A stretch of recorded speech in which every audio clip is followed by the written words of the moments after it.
Praise the lord. అందరికీ దేవుని నామములో అందరికీ వందనాలు. ఆదికాండము 20వ అధ్యాయము.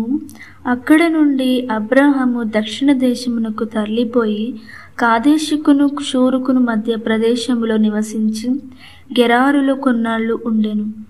అప్పుడు అబ్రాహాము తన భార్య అయిన శారను గూర్చి, ఈమె నా చెల్లెలని చెప్పెను గనుక గెరారు రాజైన అబీమెలెకు శారను పిలిపించి తన ఇంట చేర్చుకొనెను.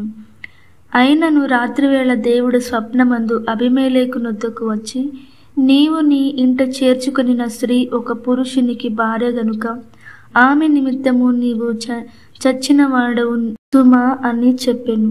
అయితే అబీమెలెకు ఆమెతో పోలేదు గనుక అతడు, ప్రభువా, ఇట్టి నీతిగల జనమును హతము చేయుదుమా? ఈమె నా చెల్లెలని అతడు నాతో చెప్పలేదా? మరియు ఆమె కూడా అతడు నా అన్న అనెను. నేను చేతులతో ఏ దోషము చేయక యథార్థ హృదయముతో ఈ పని చేసితినెను. అందుకు దేవుడు, అవును, యథార్థ హృదయముతో దీని చేసితివని నేను ఎరుగుదును. మరియు నీవు నాకు విరోధముగా పాపము చేయకుండా నేను నిన్ను అడ్డగించితిని. అందుకే నేను నిన్ను ఆమెను ముట్టనీయలేదు.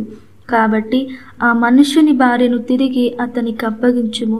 అతడు ప్రవక్త, అతడు నీ కొరకు ప్రార్థన చేయును. నీవు బ్రతుకుదువు. నీవు ఆమెను అతనికి అప్పగించని ఎడల నీవును నీ వారందరూ నిశ్చయముగా చచ్చెదరని తెలుసుకొనుమని స్వప్నమందు అతనితో చెప్పెను. తెల్లవారినప్పుడు అబీమెలెకు లేచి తన సేవకులందరినీ పిలిపించి ఈ సంగతులన్నీ వారికి వినిపించినప్పుడు ఆ మనుషులు మిగిల భయపడిరి. అబీమెలెకు అబ్రహామును పిలిపించి, నీవు మాకు చేసిన పని ఏమిటి?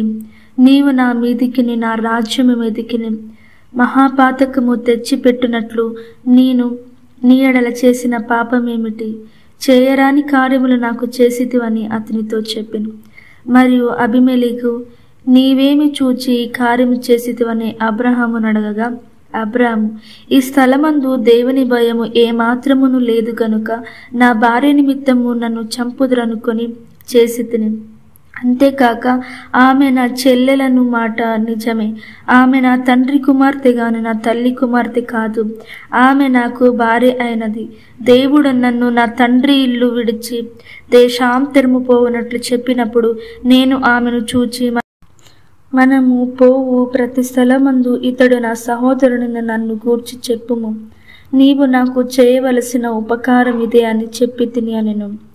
అబీమెలెకు గొర్రెలను గొడ్లను దాసదాసి జనులను రప్పించి అబ్రహాముకిచ్చి అతని భార్య అయిన శారను అతనికి తిరిగి అప్పగించెను.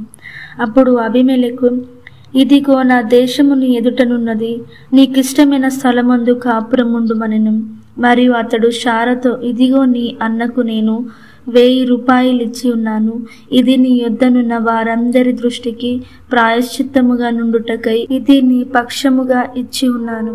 ఈ విషయం అంతటిలో నీకు న్యాయము తీరిపోయినదనెను.